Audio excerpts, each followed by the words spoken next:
आता उन्हाळ्याच्या दिवसांमध्ये स्वयंपाकाचा कंटाळा आला की अशी ही डाळ खिचडी तुम्ही नक्की करून बघा। कुकरला फक्त 2 चिट्यांमध्ये तयार होते। चवीला म्हणाल तर एक नंबर लागते। बऱ्याचदा उन्हाळ्याच्या दिवसांमध्ये ना चमचमीत खायला नको वाटतं, मग अशी ही डाळ खिचडी ना अगदी बेस्ट आहे, जी अगदी लहान बाळांपासून वयस्कर आजी आजोबांपर्यंत सगळ्यांनाच खूप जास्त आवडेल।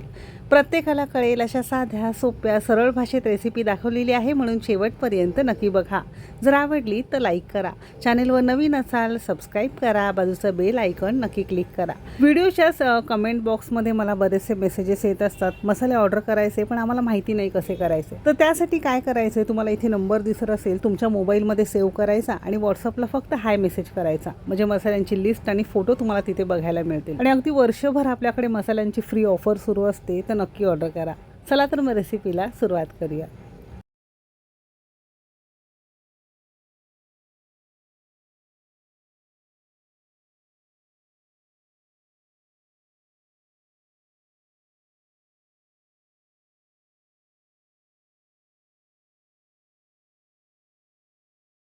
झटपट होणारी मस्त चवीशी डाळ खिचडी बनवण्यासाठी सगळ्यात पहिल्यांदा घरातल्या एखाद्या वाटीने किंवा मेजरिंग कपने इथे आपण 1 वाटी भरून रोजच्या वापरातला तांदूळ घेतला। जुना नवीन जो कोणता घरामध्ये खात असाल तो तुम्ही इथे वापरू शकता।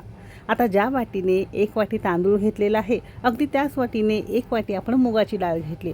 साधी रोजची आपली मुगाची डाळ घेतली, तुम्ही सालासकट असेल ना हिरवी मुगाची डाळ तर ती सुद्धा वापरू शकता। जितकी डाळ तितकाच तांदूळ, दोघांचं प्रमाण इक्वल किंवा एकसारखं असावं, त्याने खिचडीला टेक्स्चर आणि चव अगदी छान येते। म्हणजे इथे साधारणतः 2 वाटी डाळ तांदूळ आपण घेतलेला आहे। याची खिचडी साधारणतः 3 ते 4 जणांना व्यवस्थित पुरते। तर तुम्हाला जास्त करायचं असेल तर प्रमाण तुम्ही दुप्पट तिप्पट जसं हवं असेल त्यानुसार घेऊ शकता। तर मगाशी सांगितल्याप्रमाणे सालांसकट मुगाची हिरवी डाळ वापरली तरी सुद्धा चालू शकेल। आता सुरुवातीला 2 ते 3 पाण्याने डाळ तांदूळ आपण स्वच्छ चोळून धुवून घेणार आहोत। धुतल्यावर यामध्ये भरपूर पाणी घालायचं आहे आणि साधारणतः 5-6 मिनिटांसाठी झाकून ठेवायचं आहे।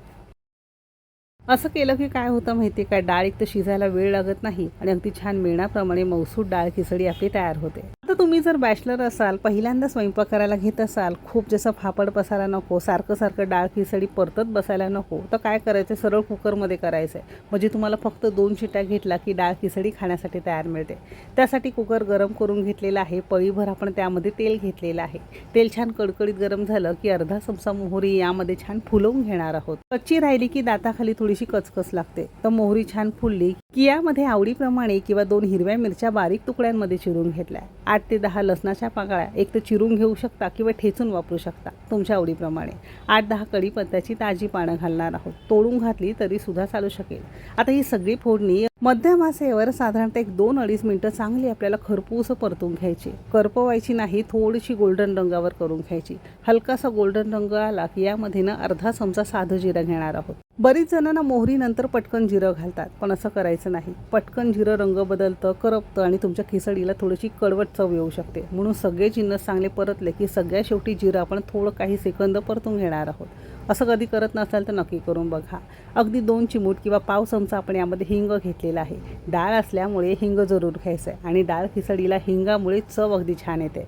थोडंसं वर खाली परतून घेतल्यावर इथे आपण एक मध्यम आकाराचा कांदा चौकोनीस पण थोड्या मोठ्या मोठ्या तुकड्यांमध्ये चिरून घेतलेला आहे। आता हा कांदा आपल्याला खूप जास्त रंग न बदलता फक्त हलकासा गुलाबी थोडासा ट्रान्सपरंट होईपर्यंत परतून घ्यायचा आहे, कारण खूप जास्त याला परतला जात नाही। हलकासा गुलाबी झाला की इथे आपण एक लहान आकाराचा टोमॅटो तो सुद्धा बारीक चिरून घेणार आहोत। टोमॅटोवरच चवीपुरतं मीठ घालणार आहोत, म्हणजे टोमॅटो सुद्धा पटकन नरम होईल। आता यावरच अगदी पाव चमचा आपण हळद घेणार आहोत। हळद जास्त घालायची नाही, नाहीतर हलकीशी कडवट चव तुमच्या डाळ खिचडीला येते। बऱ्याचदा जास्त हळद घातल्यामुळे ना थोडीशी लालसर किंवा थोडीशी काळपट सुद्धा डाळ खिचडी दिसते, म्हणून हळद अगदी बेताने वापरायची। आता हळद सुद्धा यातला कच्चेपणा निघून जाईपर्यंत टोमॅटो हळद सगळे हे जिन्नस आपण मध्यम आचेवर 2 ते 2.5 मिनिटं चांगलं तेल सुटेपर्यंत परतून घेतलेलं आहे। बऱ्याचशा व्हिडिओमध्ये नेहमी सांगत असते, साधातला साधा पदार्थ जरी असला की त्याची फोडणी जर परफेक्ट असली ना, पदार्थ अगदी चवीला छान लागतो। आता फोडणी छान 2 मिनिटं मध्यम आचेवर करून घेतली की भिजवून घेतलेला डाळ तांदूळ आपण यामध्ये घातलेला आहे। एक 5 मिनिटच भिजवून घेतला। आता यामध्ये जर आवडत असेल तर चमचाभर तुम्हाला इथे साजूक तूप घालता येतं। जर डाळ खिचडीला फोडणी करताना तुम्हाला तेल वापरायचं नसेल तर साजूक तुपावर तुम्ही फोडणी देऊ शकता, तसं सुद्धा छान लागतं। आता डाळ तांदूळ घातल्यावर या फोडणीमध्ये साधारणतः 5 मिनिटं तरी मध्यम आचेवर आपण हे डाळ तांदूळना मस्त परतून घेणार आहोत। असं केलं की डाळ खिचडीला चव अगदी छान येते। रंग बघू शकता किती सुंदर आलेला आहे। आता तुम्हाला तुम्हाला जर यामध्ये गाजर, मटार, वेगवेगळ्या भाज्या चिरून किंवा किसून घालायची असेल ना, तर फोडणीवरच थोडीशी आपण भाज्या परतून यामध्ये घालू शकतो. आता यामध्ये आपण 1-2 चमचे बारीक चिरून कोथिंबीर घातलेली आहे आणि कोथिंबीर अशी सगळ्या शेवटी घालायची, म्हणजे डाळ खिचडीला चव अगदी छान येते. आता जर तुमची 2 वाटी डाळ तांदूळ असेल तर 4 वाट्या आपल्याला इथे पाणी घालायचं आहे. आजची खिचडी ना फार जास्त पातळ नाही, फार जास्त घट्ट नाही, थोडीशी सरसरीत आहे. तुम्हाला थोडीशी कोरडी खिचडी आवडत असेल तर पाणी एखादी वाटी कमी करू शकता. थोडीशी पातळ हवी असेल तर एखादी वाटी पाणी तुम्ही इथे वाढवू शकता. तांदूळ जुना असो नवा असो पाण्याचं प्रमाण असंच घ्यायचं आहे. जशी पातळ, जाड किंवा तुम्हाला सरसरीत खिचडी आवडत असेल त्यानुसार पाण्याचं प्रमाण घ्यायचं आहे. साधंच पाणी वापरलेलं आहे, अजिबात गरम कोमट वगैरे वापरलेलं नाही. थोडंसं वर खाली करून घेतलं की हलकीशी उकळी येते. मोठ्या आचेवर हलकीशी उकळी आली की झाकण लावायचं आहे आणि मध्यम आचेवर कुकरला फक्त 2 शिट्या काढून घेणार आहोत. आता यामध्ये डाळ आहे, तांदूळ आहे, पटकन करपतं म्हणून शक्यतो गॅस आपल्याला मध्यमच करायचा आहे. जर तुम्हाला टोपामध्ये कढईमध्ये करायचं आहे तर सेम उकळी आल्यावर अर्धवट झाकण लावून 10-12 मिनटं तुम्हाला वाफेवर शिजवून घ्यायचं आहे.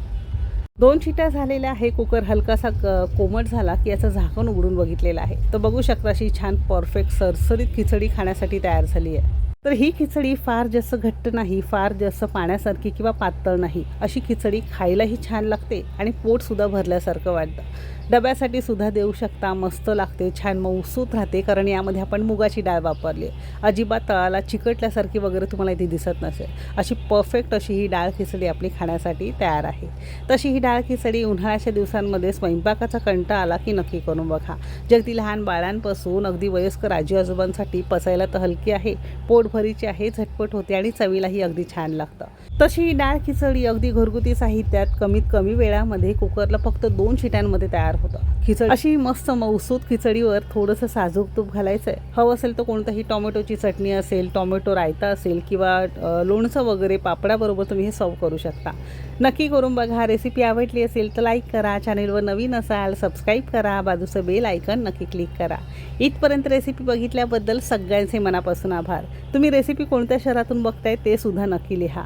चला तर मग भेटू एक मस्त आणि जबरदस्त रेसिपीसोबत. तोपर्यंत मस्त खा आणि स्वस्थ रहा.